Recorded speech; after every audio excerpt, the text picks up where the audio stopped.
Bismillahirrohmanirrohim. Halo pemirsa, kembali lagi bersama dengan saya Muslimah dalam saluran YouTube kita, Bandung Linguophile Learner. Hari ini kita akan mempelajari tentang past advisability. Past advisability ini menggunakan modal yang berbentuk waktu lampau. Kita akan memfokuskan pembelajaran hanya menggunakan dua modal saja, yaitu should have dan ought to have. Mari kita mulai sekarang. Should have dan ought to have mengekspresikan waktu di masa lampau. Should have dan ought to have berarti seharusnya. Should have dan ought to have menyatakan ide yang bagus jika dikerjakan di masa lampau, tetapi kenyataannya tidak dilakukan, yang berakhir dengan sebuah penyesalan atau regret. Should have dan ought to have mengekspresikan past advisability atau saran yang terlewatkan di masa yang lampau atau di masa lalu. Should have dan ought to have bisa menjadi bahasa resmi dan tidak resmi. Cara menyingkat should have adalah sebagai berikut.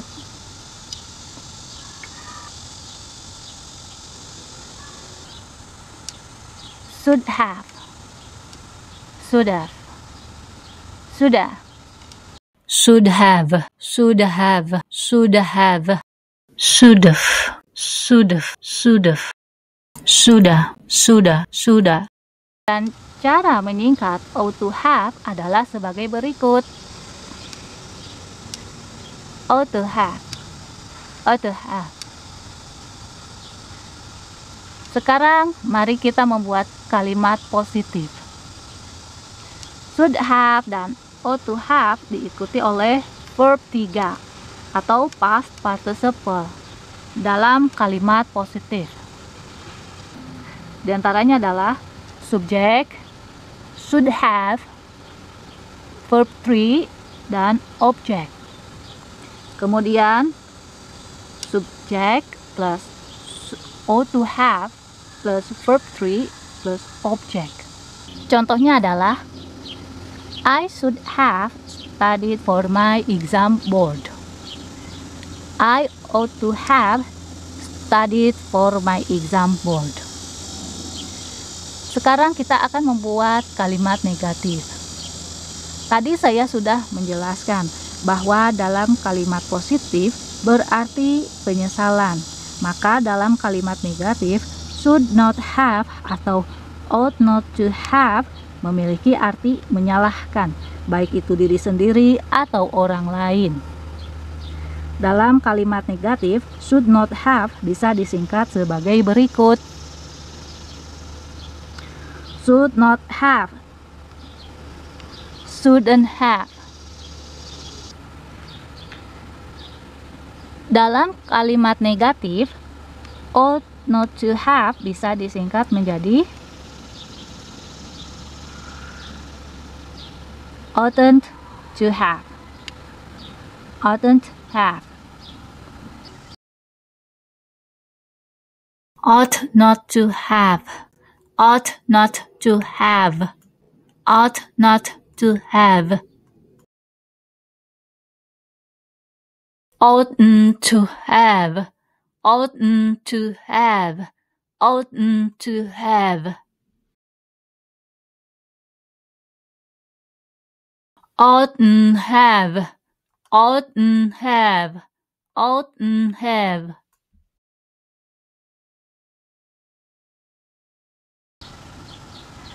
Kebanyakan orang lebih suka menggunakan shouldn't have daripada ought not to have. Mengapa? Karena shouldn't have lebih gampang digunakan dibandingkan ought not to have. Ditambah lagi, shouldn't have lebih umum, tidak resmi, sehingga dalam pergaulan bebas menggunakan shouldn't have. Sedangkan ought not have lebih resmi dan jarang digunakan, sehingga kedengarannya kurang biasa. Sekarang kita akan mempelajari cara membuat kalimat negatif dengan menggunakan struktur sebagai berikut. Subject plus shouldn't have plus verb 3 plus object. Atau subject plus ought not to have plus verb 3 plus object. Contohnya adalah I shouldn't have played an online game before my exam board. I ought not to have played an online game before my exam board. Sekarang kita akan membuat kalimat tanya. Kalimat tanya terbagi ke dalam dua jenis. Di antaranya adalah yang pertama kalimat tanya dengan menggunakan pola yes atau no questions. Saya cantumkan dengan cara menjawabnya ya. Should plus subject plus have plus verb 3 plus question mark. Jika jawabannya adalah positif, maka cara menjawabnya adalah yes, subject plus should have. Jika jawabannya adalah tidak atau negatif, maka jawabannya adalah no, subject plus should not have. Contohnya adalah should I have gone to the college? Jika jawabannya adalah positif atau ya, maka saya akan menjawabnya yes, you should have. Jika jawabannya adalah tidak, maka saya jawabnya adalah no, you should not have. Yang kedua, menggunakan kalimat tanya dengan pola WH question. Rumusnya adalah WH word plus should plus subject plus have plus verb 3 plus object. Contohnya adalah why should I have taken English class? You should have taken English class to develop the writing skills necessary for academic tasks such as composing essays and a thesis. Let's delve into the conversation between Muslimah and Srikandi regarding advisability in the past concerning the board exam.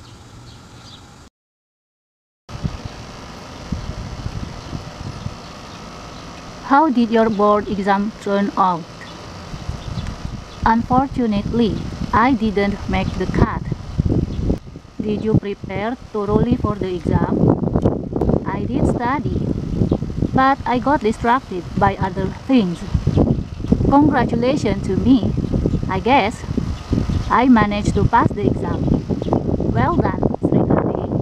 I should have taken the exam more seriously instead of wasting my time online. Don't be too hard on yourself. We can review the material together, and I'll help you prepare for the next exam. Thanks for the offer, Srikandi. I really appreciate it. Semoga pelajaran ini bermanfaat bagi kita semua. Alhamdulillah. Jangan lupa untuk mendukung saya dengan cara like, share, comment, dan subscribe. Thank you for watching my video. Bye. See you next time.